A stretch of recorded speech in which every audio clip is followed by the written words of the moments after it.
Hello once again, everybody, and thank you for joining me here on this Friday, January 15th edition of ATS Radio. I'm your host, Adam Burke.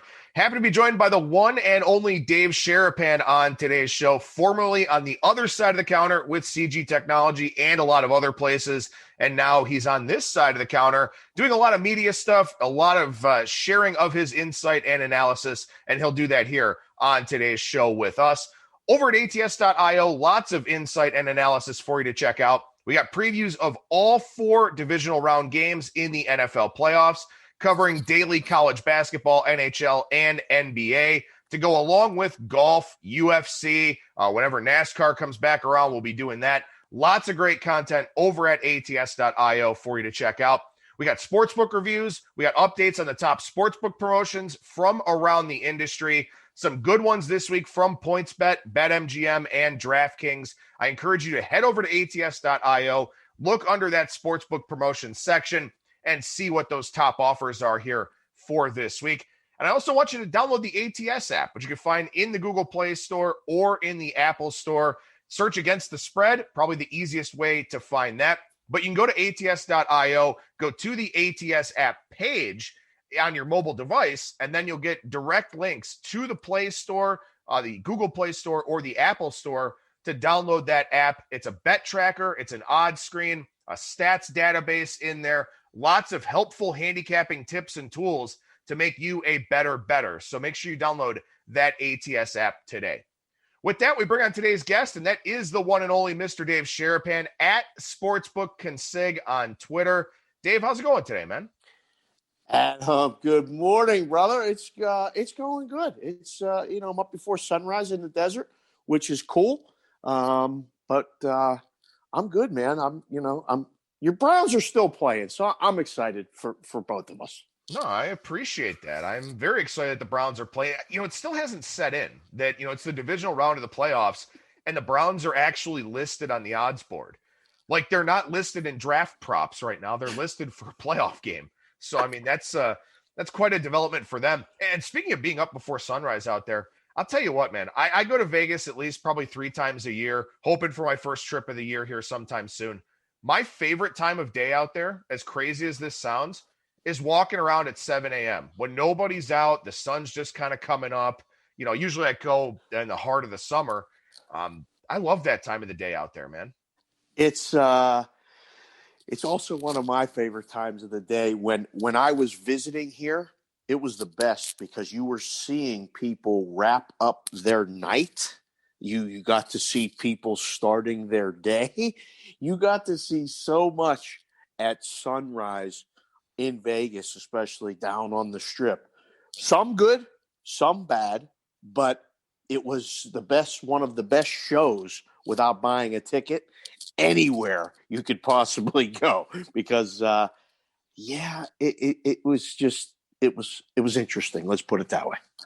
And I know that everything out there in Vegas has a house edge and for the most part a negative expectation, but man, the people watching is so plus EV out there. I dream about it. I miss it so much. It's crazy. That was how my wife and I, we've been married 17 years now, but we were together for even a couple of years, almost 2 years before that. But we would do that all the time. That would be, how we would just hang out, whether it was over, some blackjack or some breakfast or just whatever. But she loved the people watching. She turned me onto it because I used to just be in the book and, looking at sheets and looking at highlights, watching games and thinking what I was going to do. She's like, let's just go have something to eat and then sit in the lobby somewhere or just go for a walk. And man, that was fun. She turned me onto it. I'm with you. It is plus EV. People watching in Vegas, when it's Vegas, like it normally is, that's one of the best plus EV bets you can find. No doubt about it. And as far as today's show goes for our listeners, we're going to just riff a little bit at the top of the show, and then we'll do some stuff later on in the program talking about the 4 divisional round games here. But, Dave, you've got a ton of experience, both offshore and in the legal U.S. market, working out there in Las Vegas at a variety of different sports books. And, something I want to pick your brain about here at the top of the show. I know that you're trying to get more into the media sphere here. You've been doing a lot of podcast appearances, and I know that you're an excellent writer as well. For anybody who wants some written content, everybody knows that from following you on Twitter, checking out your story time from the book things. You have a way of telling these tales that is just extremely captivating. But I want to ask you about the growth of legal U.S. sports betting, because, when you went from the offshore side to the Vegas side, it really was Las Vegas and that was it. And now over the last few years, we've got, more than 20 states, obviously New Jersey, the capital on the East Coast, and then kind of working its way west from there. What do you think about, kind of the direction of the industry from a bettor standpoint of, all of this novice public money now, playing all these different odds, totals, spreads, all that in states across the country? What are you just kind of seeing from that as you're, kind of more analyzing and evaluating the industry as opposed to analyzing and evaluating, your own book or the betting odds? Man, Adam, I am having a deja vu moment every day. So I went offshore in 1997. That's when I left to go to Curacao. I worked at a book called ABC Island Sports. And we had one of our main things that we did was 6-point even money teasers. That's what I mean. And we wrote teasers like you wouldn't believe back in the day, like millions and millions of dollars every single week in teasers. We just took bets. That's all we did. So, going from that, where we didn't have a hotel to offset, we didn't have table games, we didn't have a nightclub, we didn't have anything we were booking games to win bets, to build a business. We didn't kick anyone out. I never once in my life, unless, they tried to bet money that they didn't have in their account or were rude to one of our phone operators or something, I never kicked anyone out for winning. We got better, and we used the information to get better as a group. I mean, we had a limit. Everyone got it. We didn't cut people. I didn't know any other way. So that's the business I knew. And then I moved to Vegas, and I joked that I didn't know when I started in 1997 in a small office in Curacao that I was starting in the batter's box at Yankee Stadium. And then when I moved to Vegas, I would be like going to Double A. I ended up in Birmingham, grinding. And I was like, what's going on here? The software was antiquated. The experience was different. Man, if you knew too much, you were kind of shown the door, or you were told you could only bet, $100 a game or nickel a game maximum on anything. And I just didn't get it. So now I'm seeing it all happen again, where books are limiting customers. The promotions, like all of this has been done. We'll match your bonus or your deposit up to $500. Well, everything that books did 23 years ago when I was down there and I saw it, what worked, what didn't, what mistakes are made, how guys just take the bonuses and run and get, I had half the city of Dearborn, Michigan was signing up accounts with me in a week. I'm like, why are these people? It's the same guy with a different address. He was just depositing. It was the same group of 4 guys, and they would deposit with a different name and address, and he would get the bonus. So we were throwing money in these accounts, and I'm, manning the book side of it. I kept saying, why do these guys, Dearborn, Michigan, what's going on? And I got the one guy on the phone. I said, listen, you can tell you and your cousins or your brothers that we're done signing up accounts. You can bet whatever you want, but you're going to do it out of this account. And anyone else, unfortunately, from Dearborn, Michigan, is never going to open an account here with me because I'm done giving you guys money. I don't even care. I don't even care. You're making me look like a fool in trying to beat the system. You want to bet? You can bet. If you want to, keep, we used to call them whore bonuses. You can keep doing that and you can do it somewhere else. And that was one of the only times where I had to tell someone, stop. So now with books all over, I'm getting nervous, actually, between you and I, for the business. I don't know. I mean, like, because what ends up happening is, like, you know the offshore market now. There's like 5 books that take bets, and the rest consolidated, went away. I saw more guys come and go while I was down there, both coming down to work. I mean, you know, the stories are you think the story time from the books here are incredible. Like the story times that now that I'm a free agent, so to say, I can tell all the stories, because before I couldn't say a lot of the things that I wanted to say, or, you know, really needed to say, because I had a gig, I had a job, I had to watch what I said. I was looked down upon. Actually, I was looked down upon because I was offshore. Because what were you doing? What goes on down there? Same thing that's supposed to be going on here. The same thing. We're supposed to be booking bets and taking action and grinding out money. And I don't know what you guys are doing, what you've been doing in Vegas for a long time, but it's certainly not what I thought you were doing while I was down in Curacao. And now they're doing it in New Jersey. They're doing it in Iowa. They're doing it in Indiana. They're doing it all over the country. It's starting to pop up. And we got guys from other countries managing those numbers and taking the bets and telling us what works. Like, I've done interviews with some companies, you know, that are managing the risk from Malta, from Sweden, from what are you guys doing? Like, I would never go to Europe and say, hey, I can book soccer better than you. I don't want to. I want a guy who's going to book soccer good. So I would get the best guys. These people, as the books, are coming here and they're telling us, we don't know what to do. My opportunities for gigs and for jobs in risk rooms, which I've been doing now for a very long time, are getting more limited with the expansion of books, which is not what I thought was going to happen. And for the better, oh, dude, I don't know. Like, I think there's more markets available. There's more, you know, like props are great. You know, it's all becoming automated, though. Not only the making of the numbers and things like that, but the actual looking at accounts and letting people bet. So now you beat the closing line 3 times. 3 times. It doesn't matter what it is. Props, NFL, college basketball first halves, whatever market. If you beat it three times in a row, you're probably thrown in a limited bucket. You do it and you win a couple more times, don't be surprised to be in a big book with a big name and you're allowed to bet $20. I mean, that's what's happening as far as like the industry. And it's scary, man. It's a scary thing. That's why I'm looking at the media stuff more. I don't know where to go. You know, I'm 50 years old now.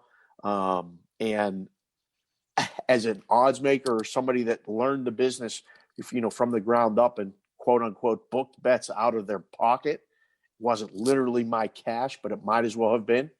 I'm going, wow, this is where we're headed. I'm a little nervous. Well, I think you're definitely well within your right to be nervous about, you know, the way that things are going. And like you said, I mean, you know, when you were working in the offshore business, you didn't have anything to sort of offset, you know, what your bottom line was going to be. And now when you look at all these sports books, I mean, it's a very corporate nature now in really in gaming altogether. You know, you sit there and you look at the Las Vegas Strip and it's what, 8 Caesars or now Eldorado properties. You know, it's 7 MGM properties and all that. You know, there's just not a whole lot of variety out there. You know, I sort of wonder as we go forward here in this U.S. market of, you know, one of the things that I've heard from people that are on the other side of the counter or were previously on that side, your hands are tied because you've got bosses to answer to. And now with this U.S., you know, facing thing, you've got shareholders and stakeholders to answer to. So I guess my question sort of is for you as somebody who, you know, had to take an aggressive risk profile offshore, tried to bring that with you to Las Vegas. Do you see any of these U.S. operators breaking the mold, or will it take, you know, just some sort of cataclysmic event for somebody to actually, you know, be willing to take on some risk and then book the way that you're supposed to from that? Well, it's hard to say, like, because consolidation is happening. It's already happening. And the states are just going legal. And, when you look at the reporting of the numbers and you see the percentages, I mean, DraftKings and FanDuel have 80% or more of the share in some states. And there's 17 other operators vying for 20% of the money. It's tough. It's really tough.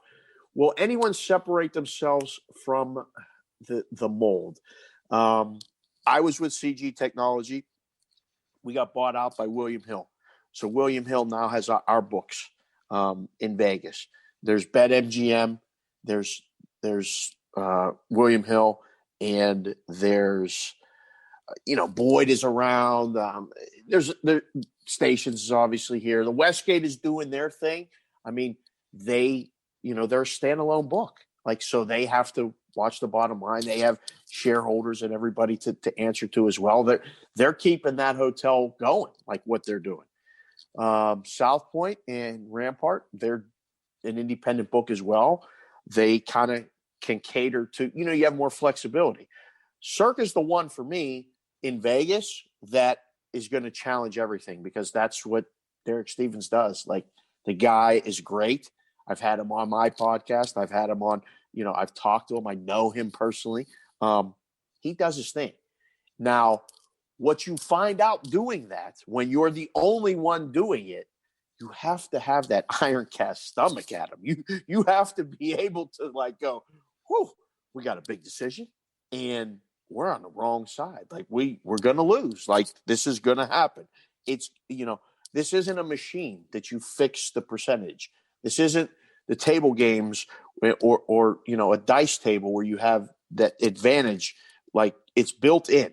Sports, you can lose if you don't have the right people running your place.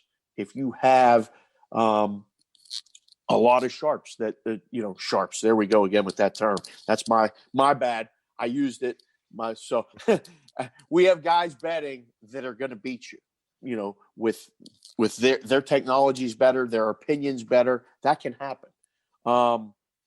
I don't know if it's happening anywhere else though. Like, I think it's going to take some big balls to be able to do it. Is it there?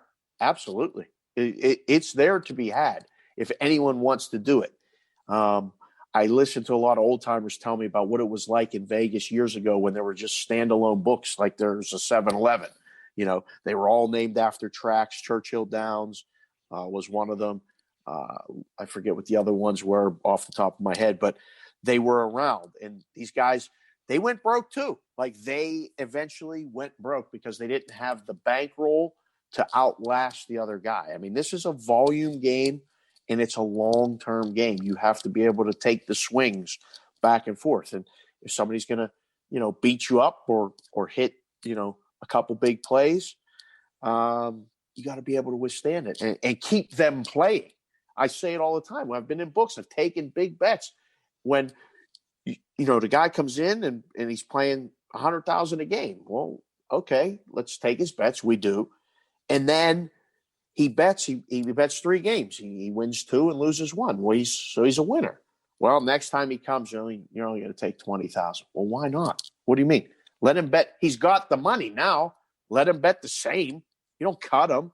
You got to keep him betting and hope he comes back. Like, why would you cut that customer? And that's what happens a lot of times. Well, this guy must know something. A lot of times these guys know nothing, and that's even better. They just have money. So you want to take bets, but you can't complain when the guy wins. I mean, you've taken the bets. Well, he bet the right side. Well, how do you know what the right side is? You don't know what the right side is before the game. And now you're going to tell me after. Or like the closing line value argument that's going around now, I get a kick out of it. Like, just because you beat the closing line, if the guy making the number is better than you or has a better opinion, you're going to beat the closing line all you want. You ain't going to win. So that's how we got to be better. I mean, we would give you a line that, of course, you wanted because it wasn't right. It wasn't going to be good. So I don't know. I don't know what the answer is, but I think it's there to be had. If you want to open a book, dude, let's talk to some people. I say it all the time.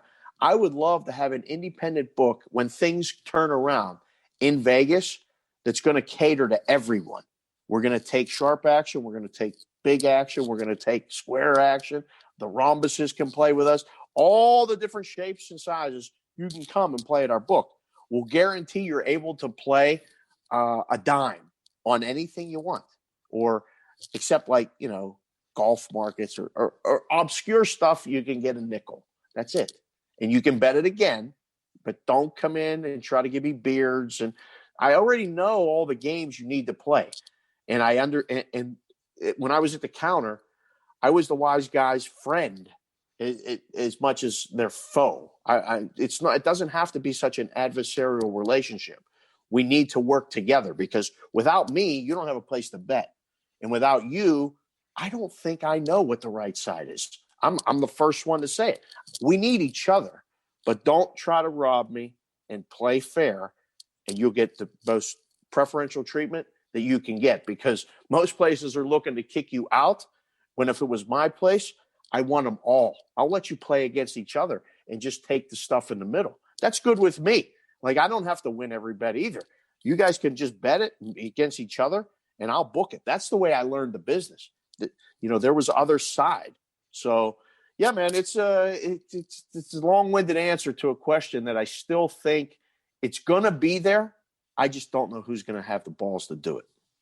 Well, it's certainly an answer that would, be a breath of fresh air and a philosophy that, the influential bettors out there would absolutely love. A place where they would be able to make that sort of action, a place that would be welcoming, of that action. And as you said, I mean, right now, Circus Sports is the closest that we have to that. And they do a great job over there. And, I know some people that are even on this show that, regularly beat their college football openers, the global openers on Sunday, but they're still willing to put themselves out there. And I certainly appreciate that. And I know a lot of people in the business appreciate that as well. A couple other things I want to ask you about here, Dave. And one of them, and this is, sort of that mentality of making a line, knowing that, getting an idea of where your number is.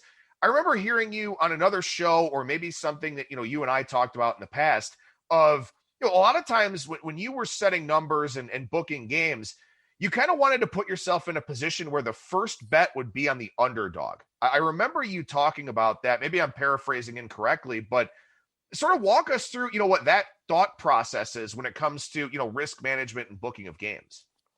So when you're sitting in a room and you got to come up with a number, and say the limit's 5 dimes a game, you got to have a good idea of, 1, what it should be, but 2, where it's going to go.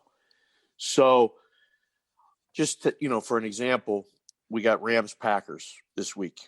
The line's 7. That's the opening number. Why is it 7? Well, because who are people going to bet? Okay. The majority of bets on a game come daily on like an NBA game or an NHL game, the hour or 2 before the game. So you got to put up an opening number when you open up in the morning. In Vegas, the books, we would open up, on the weekends at 7 a.m., during the week, maybe 8 a.m., 8:30 sometimes. You got to put up a number that's going to take a bet pretty much opposite of what the public side is, or the majority of the bets are going to come. So Rams Packers, where's the percentage going to come? We like to see all these percentages of books telling you where all their bets are.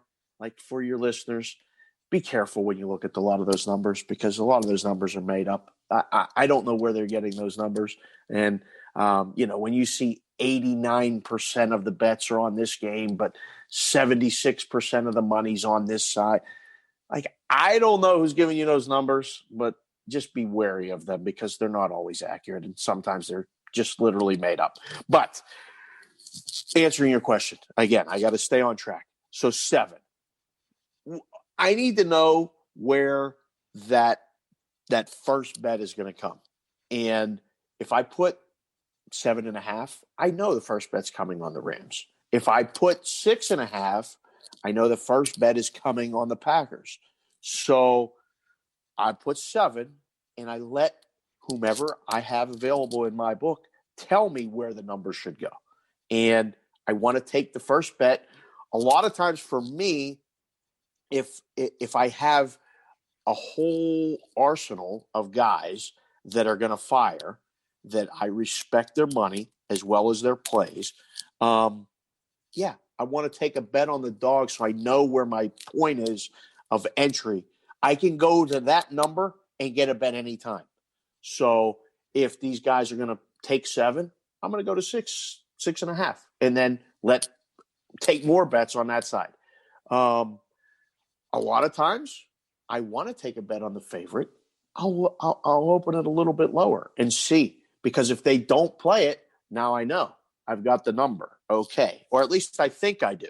Like now what's going on with betting bots and different markets and different limits and overnights. I mean, like the college basketball market is fascinating to me, has been for years. This has been going on. Like people are talking about it now because these conversations are more in the open, but like the manipulation of college basketball overnights right now and baseball overnights when baseball season starts is fascinating. As someone on the other side of the counter for years, like you would take a bet from an account, back in the day in Curacao, or even, over the counter or on account now in Vegas, that they're just trying to push you up while you're only taking 200 a game or a nickel a game. They're just because they know that bet will move the number. In baseball, it'll move the money line 8 cents or 10 cents, whatever you got to move it to take a limit play. When tomorrow, when the game is, you're taking 5 dimes or 10 dimes a game. So they get you to go from 128 to 136 to 142 on a couple overnight bets. And then they're coming and taking the other side for the limit in the morning or the day of, at a plus price, obviously a bigger plus price than they laid. So they're using you as a, an arb. They're just,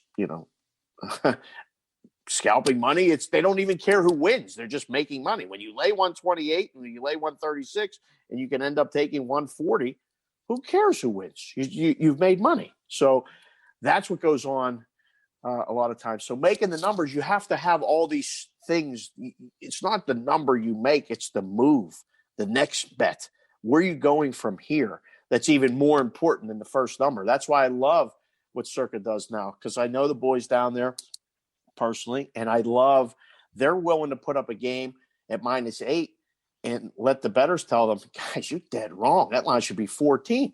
They'll take a bet at 8. They'll take a bet at 9.5. They'll take a bet maybe at 10, and they'll go, wow, we're really off. Go to 12.5. Geez, they're still laying it. Go to 14. And then, so they have a position. And they're okay with that. Like, that's the way you book games. That's the way you find out what the market is. It's hard to be first, but I think it's fun because now you really know. Like, and if you don't take the bets, you never know. Like, the guys that wake up in the books in places the next morning go, oh, the line's 14. And they don't even have a clue how it got there. They just go, oh, well, it looks like it's 14 in a couple places. Just use 14. And they throw it up. So, yeah, it's fascinating, and it's been a lot of fun, for years, learning how to do it and kind of honing the craft a little bit. But it's great. It's great to talk about, and it's sure a lot of fun to watch. Now, I want to ask you if this is a myth or, maybe an industry misnomer, something like that. A lot of people will tell you that the books want balanced action on both sides, that they're putting up a line, trying to encourage as close to the same amount of money as they can get on both sides of a game. Is that true? Or are books, individually looking to take some positions of their own? All depends who you got at the top. If you have someone at the top that understands the business, they don't care. Like there's no, it's an ideal dream world to take 100 bets on one side and 100 bets on the other side. We could take 100 bets on the Rams, 100 bets on the Packers, and be at -7 and never have to move the line. And it would be Shangri-La. Oh, it would be wonderful. It's impossible. It doesn't happen. Do books want to take bets on both sides and never have to move a number? Man, that'd be great. It'd be boring as hell. And we would, make the percentage of money that the juice works for you and go from there. Doesn't exist. Does not exist. So do you want to have opinions, man, I learned the business from a guy offshore that was like, all right, look at the games. Pick 3 this morning. What do you want to need in those 3? And tell me why. Well, all right. I don't know. That's not an answer. Pick 3 games. There's 15 games right now. Pick 3. Okay. All right. Why? We would talk about it. He'd be like, all right, we're going to need that side. Done. Like, just like that. And I was like, okay, this is how we do it. Yeah, this is how we do it. We got to, we're going to have decisions. You can't make money if you don't have decisions. A lot of times those decisions are made for you. You just need the other side of what everybody bets. With the juice working, minus 110 is hard to overcome when you're just betting yourself. Now you got all these people laying it. They're laying you 110 on point spread sports. What's wrong with that? Like these books now, like I see these, you got to lay 113, you got to lay 114. Like enough is enough. Like you could make a good book. You could have a successful business letting people lay 108 if you had enough volume. Like that would be okay. So 110 is enough. I see a lot of it going on with 112, 113, 115, 118, like in-game stuff. The spreads that get even bigger, and you're just like, man, isn't it enough? I don't know. So is it a misnomer? Yeah, it is. Like anywhere that I've ever been, like I would rather have decisions. It's not enough. There's just not enough. You're going to make more if you have decisions. You might lose. That's going to happen too. Like, listen, you can only tell people, what the lines are. You can't tell them what to bet. I mean, there's going to be way more bets on, like, this week, Cleveland's playing Kansas City. I don't know what number I have to get more bets on Cleveland, but I can't get an even book on that game no matter what I do. So, you can't get an even. No, you don't want even money on both sides. Now, like we talked about, you've gotten out of the risk room now, and you're, looking for something here in this media sphere. I mean, obviously, if the right thing came along in the risk room, that's something that you would certainly embrace. But now you're one of us. You're somebody on the other side of the counter. You're betting into these numbers as opposed to balancing risk and sort of managing these numbers. So, is what you learned on the other side of the counter, helped you out as a bettor? Or is it just an altogether different kind of animal from this side? I'll tell you what, it's funny because a lot of people have asked me that, when you work in a book, do you bet? Some guys do, some guys don't. Most guys do. And I think I equate it to this, like there's so many people that are investment guys, that sell stocks and bonds. And are they better at picking stocks and bonds because they're in it? I don't know. I used to sit, going back 23 years. The first thing that the deal was when I worked in that book was the guy told me, he's like, I don't want you betting. And I was like, what are you talking about? I mean, we got all these numbers, we got all these things. And he's like, I don't want you betting. I want you rooting for what the house needs. I want you rooting for every bet side that we have in here. And I want you thinking like that because I'm going to pay you more than you're going to make betting. I'm telling you right now. And I was like, oh, okay. I remember thinking at the time during the conversation, I was like, come on, man. Like, really? Like you weren't betting before? Well, he was betting and he was losing. He thought he knew everything. And he was like, had an opportunity to just go start an offshore sportsbook and did. And learned so much more. And learned the pitfalls and what you can get caught up chasing and doing and all these different things. And it taught me so much. So now I see what the books are doing and I know what they're doing. And I'm like, well, really? Like you can't be serious with this. Or, I listen to people like, oh, well, we lost this. How do you lose? Like, I mean, for years, you really shouldn't lose. If you have enough volume, you really shouldn't lose. You may not win a lot. You may lose some weeks, but over the course of a year, I don't think you can lose. So to have that advantage, and now I'm like looking at it and everything, my view is so different than I think a lot of people. Yes, you can you can win. It's really, really hard. I've seen the best bettors in the world. Their game is a volume game too. They have to keep betting because, to hold 2 to 4% of your action to make six figures, you figure out the math, to win 2 to 4% of your volume and make 100,000 a year. That's a lot of losses. It's a lot. It's a grind. It is so hard. And I've seen guys that work in books as far as like just someone at the ticket, window, a writer, to a supervisor, to a risk room guy, to a director. I mean, they go bad. They run hot. They're just like everybody else. So I'm very cautious to think I know anything more than anyone else. I know what to look for, and personally, I mean, looking at pregame stuff now with the advantage of in-game wagering for me is getting harder and harder to make pregame plays. I mean, last week, I had under 45 in the Seattle Rams game. It was the best number ever. I knew that number was wrong when I saw it. Not wrong. I just knew it was going to go down. So I'm like, I'm betting under. Never had a chance. Just flew over the total. And I had the Steelers minus 3.5 against the Browns. I thought that was too low. And that turned out to be right as well. By the time the end of the week came and I saw the beginning of the game, I was like, I'm betting Cleveland. This is it. I knew. And I was sitting there and I was trying to get as much on Cleveland as I could in game. So I prefer the in-game wagering as far as, stuff to do and things to look to bet, because that's the last thing left that's true betting and bookmaking. We're looking at the same thing. You talk about markets now that are information-based. Look at the NBA. Try to tell me who's playing from night to night, and then I'll be able to make a play.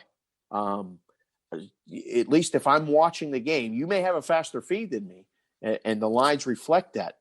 But I managed in-game for the last 2 years prior to September 1st. Like, that's what I was doing.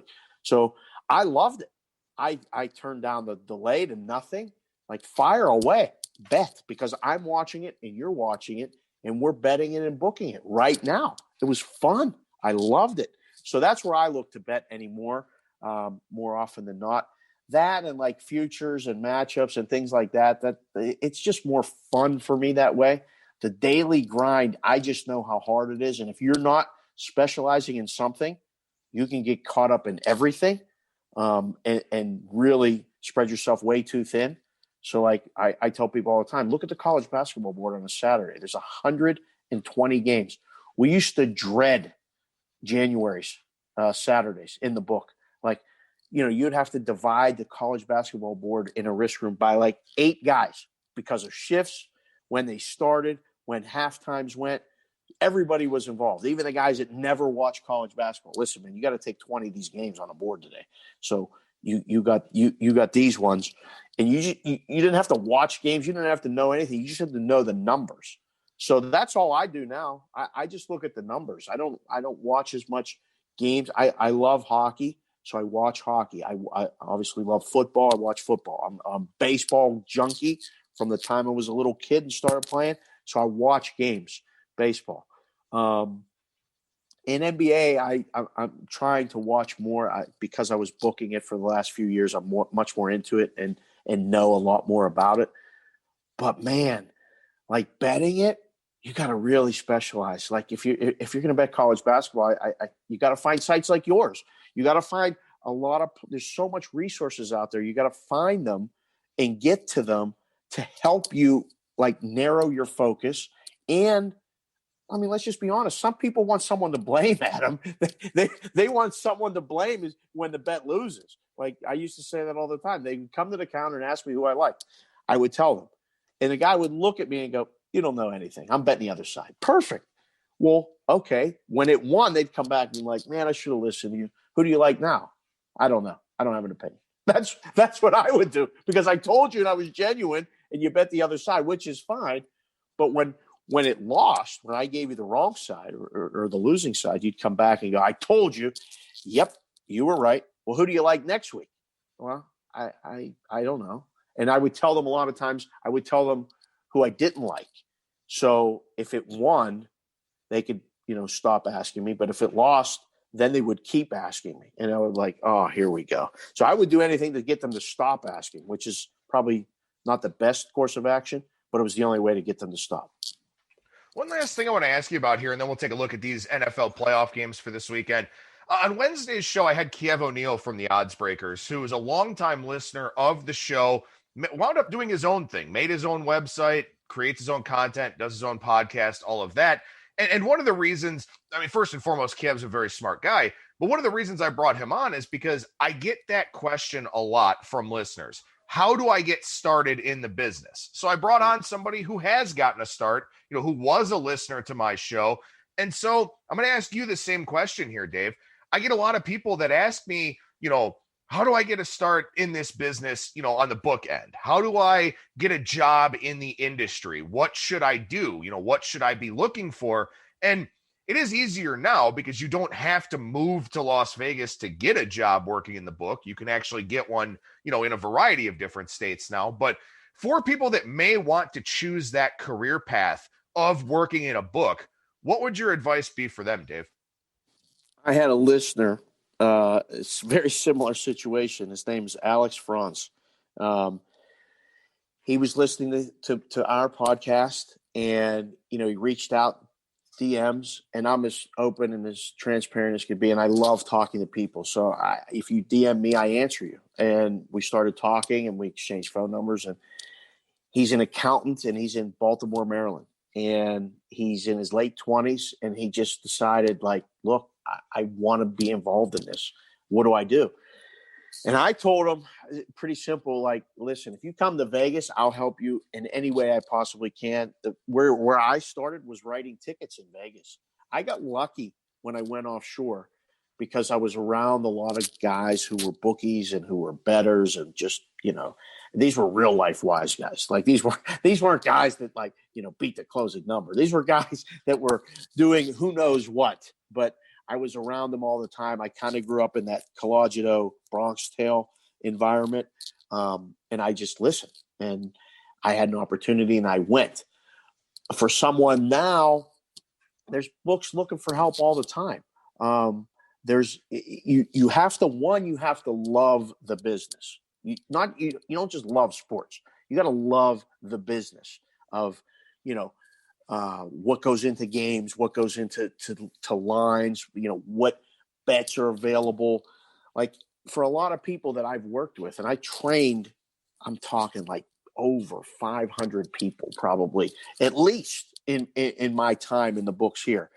It was a job to a lot of people, and it might as well be just ringing a register at a convenience store. They didn't watch sports. They didn't like games. It's a tough gig if you don't really like it like that. So you got to start at the bottom. Whether it's in a book, wherever you live, go and ask if they need help, and learn from writing tickets, and keep showing up. Balance the drawer. Ask questions, and look to move up where you get to be a supervisor, and you're learning about cash handling procedures and stuff there's a lot of nuances that it's not all just sitting around in a book and watching games. That's the last thing you end up doing. That's the fun part of the job. But it's like anything else, it's a job. I think, for my guy, Alex, he picked up and moved to Denver, Colorado, and started at the bottom of risk room management, or whatever they're calling it now, a trader position. I don't know. The guys from Europe have a lot of different names for these things.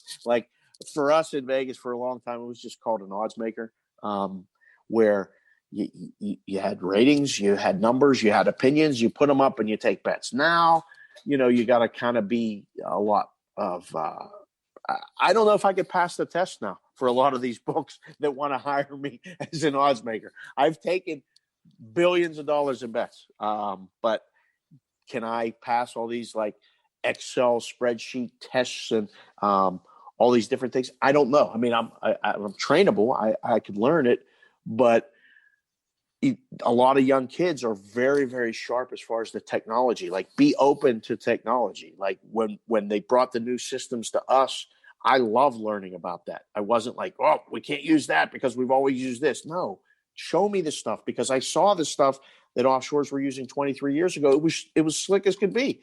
And I didn't know any different, but that's how you learn. Like, all right, let me look at this system. Let me look at this system. I mean, when I picked up and went to West Virginia to be the director for a company a couple years ago, the gig I lasted 7 weeks because they had one system in place and it stunk.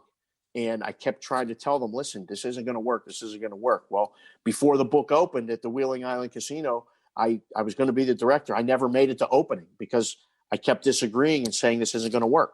So be open to change, be open to do anything, just like anything else in this business, and learn from people. Don't think you know everything. You may be the best bettor in the world. You may have beaten your bookie or your sports book or whatever, but taking bets is different than making bets. And I tell people that all the time. Like, just because you were a good bettor, you don't have a clue what goes on this side of the counter. Like, you really, you know what it takes to win. Yes. And it was maybe one sport. You were good at picking college football games. Well, guess what? You're not the only one. but bring that over here and tell me why.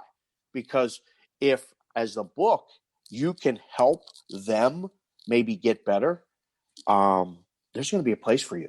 You just have to, you have to be you have to be pretty flexible, and say, like, look, if it means working the night shift, I got to work the night shift. If it means I got to learn how to, keep different customer profiles, I'm going to learn it all, and then find your path. I mean, I'm 50 and I'm still trying to find mine, but I've had a hell of a ride along the way.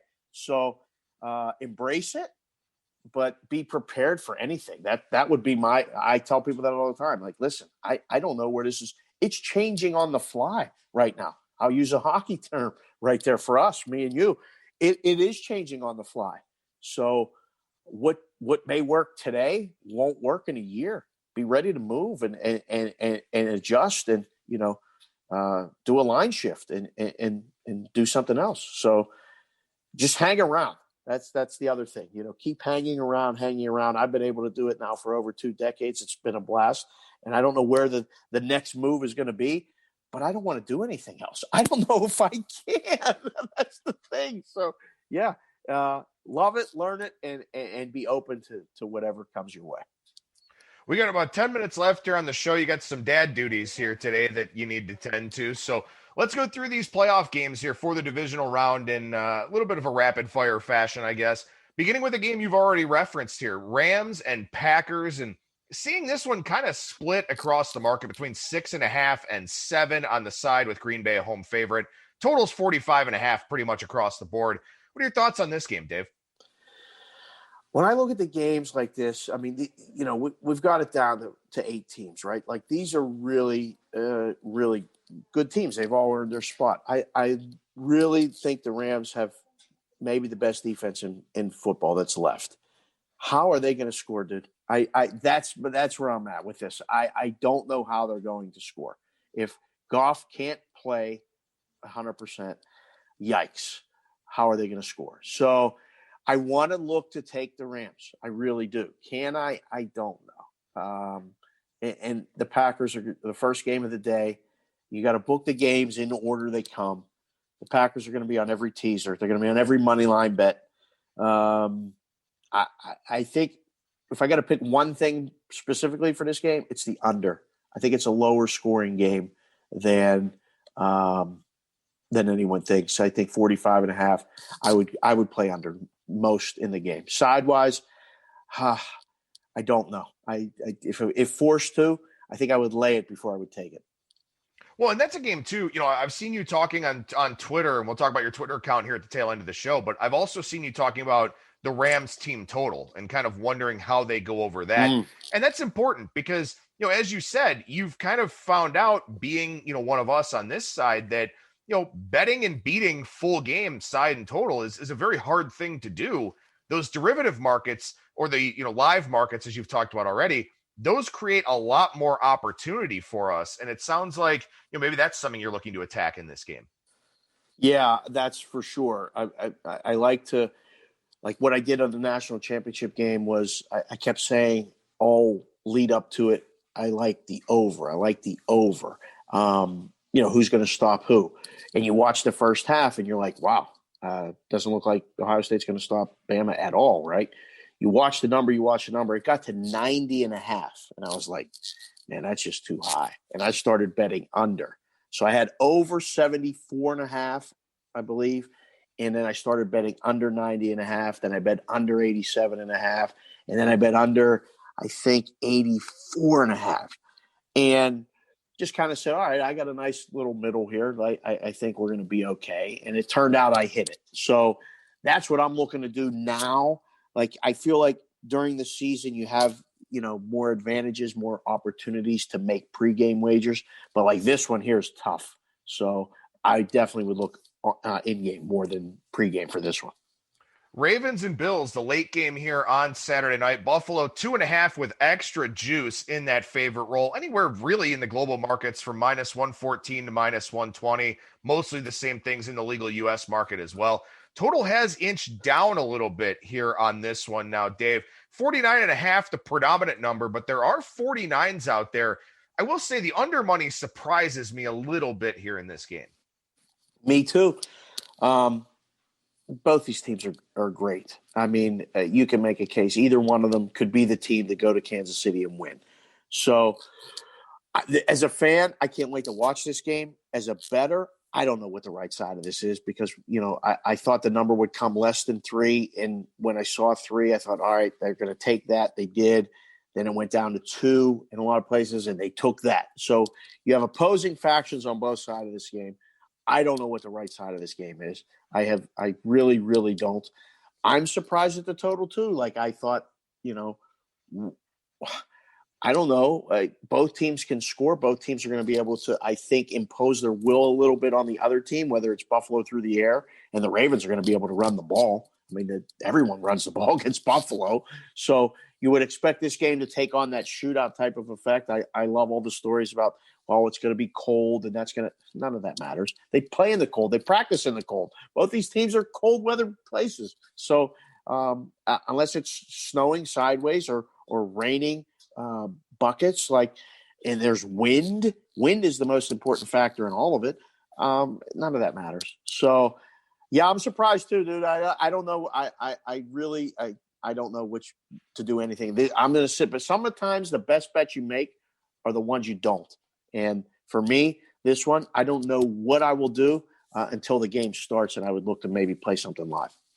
At risk of going down a rabbit hole as we're running short on time here, I do want to ask, does this feel like a true position on the under, or is it one of those things you talked about of kind of manipulating a line and then maybe, trying to come back over the top on this one, on game day when limits are at the max? Dude, you're seeing stuff really clear now. I think that all the time when I see stuff like this, and that may be the case. I'm waiting for that over money to come. As soon as they get the clearance on the weather or the wind or whatever, I think that's exactly what's going to happen. So, yes, to answer your question, yes, we'll leave it at that. All right, let's go to Sunday here. And you already said either the Ravens or the Bills can go to Kansas City. So I guess you're not giving my Browns a whole lot of outright chance here. In this one. They are getting 10 points, though, with a very high total of 57.5. And I'm not surprised this one's gone up. It's a pretty historically high NFL playoff total, but I want no part of the under here. So you put this number up. This is great. Like, what do we have to put up to take an under bet? That's the first thing you think when you're putting up a number like this, because you watch the games, the teams, you write about them. You're in Cleveland. How are they going to stop Kansas City? That's just a natural question. Well, okay. Well, how's Kansas City going to stop Cleveland's running game? If you paid attention what they did last week, they're going to run the ball too. So you put up 55, and they haven't touched the under yet. Like Ravens, Titans, you put up 55, and you got the under bets, and it trickled down. So you're like, okay. Well, now it's 57. I don't know where the peak of this thing is. I don't know. I'm surprised it's 57. Yes, no. I'm surprised it hasn't stopped. This may be the top, though. So by the time we get to kick, you may see 57.5. 58's got to be the point where somebody's like, all right, enough. Let's bet under. No, I think Cleveland would be a great story if they could win. I mean, it would be awesome. What they did to the Steelers couldn't have been a more perfect start. But everyone in the stadium, there's nobody there. Everyone on TV watching, everyone everywhere knew that the Steelers had to pass the ball to come back and score. And after the first quarter, they won the game 37-20, knowing they couldn't run the ball. I mean, we knew for 17 weeks they couldn't run the ball. So Cleveland's defense scares me here. Like, this one could get away from them fast. So do I think Kansas City off a bye? I don't know if you've heard, Adam, or Andy Reid's pretty good off a bye. And they have coming off a bye. So, yes, I think Kansas City wins the game. But if Cleveland does, I'll be very happy for you and the Browns fans. I'd be very happy too. And what I've talked about throughout the week here is I'm hoping for a slow first quarter. And this is something that has happened. I think I saw on Twitter from somebody, the last 4 teams that rested everybody in week 17 or most of their offense and then had the bye really struggled in the first quarter of games. I think it was they have combined 6 points the last 4 years, something like that in the first quarter. So that's what I'm hoping for. A low scoring first quarter and then hit the live under or the live over. I think that's probably the way that I'm going to look for this one, especially now with it up to, as high as 57.5 in some of the global markets. Dave, last game on the board here, the old guys, Drew Brees, Tom Brady, New Orleans -3 and 52. And this one's pretty much the same across the board. Yeah, this is one of those games, Adam, where we would be in the book and you would have the guy come in from, not that there's anything wrong with it, just say middle America, pick Omaha, Nebraska. And he would come up to bet the game and go, Tampa Bay's an underdog? Tom Brady? They just beat Washington. The Super Bowl's in Tampa. How can they be underdogs? Give me them on the money line. I don't even need the points. Tampa's winning this game. We call it the square dog. I had a friend of my wife who knew nothing about betting, and she would call me every week or text me and say, Dave, what is your box game of the week? And I laughed. I'm like, why do you call it that? She's like, well, didn't you call it that? I'm like, oh, square box. Okay. So I call it, this is the box game of the week for me. I just think that the Saints have beaten them twice. What's changed? I don't know, but they're indoors. The Saints are going to be able to run the ball and control the clock. I think the Saints win the game. That's where I'm at with it. I may go down with the ship, but until Brady and the Buccaneers show me, which they made during the game, that they've made adjustments and are going to be able to slow the Saints down, I'm not worried about the Buccaneers scoring. They're going to be able to score. They're just not going to be able to stop the Saints more. The Saints, obviously, football, you turn the ball over, you lose. If the Saints go and lose the turnover battle by 2, turn the ball over 3-1, 4-2, 2-0, they could lose. But until then, pregame, I'm looking at the Saints. I think the Saints win the game. What about the total? You think that comes down at all? I don't. I thought it might, but I don't think it will. I think with everything rolling to that game, that could end up being a gigantic decision for the books.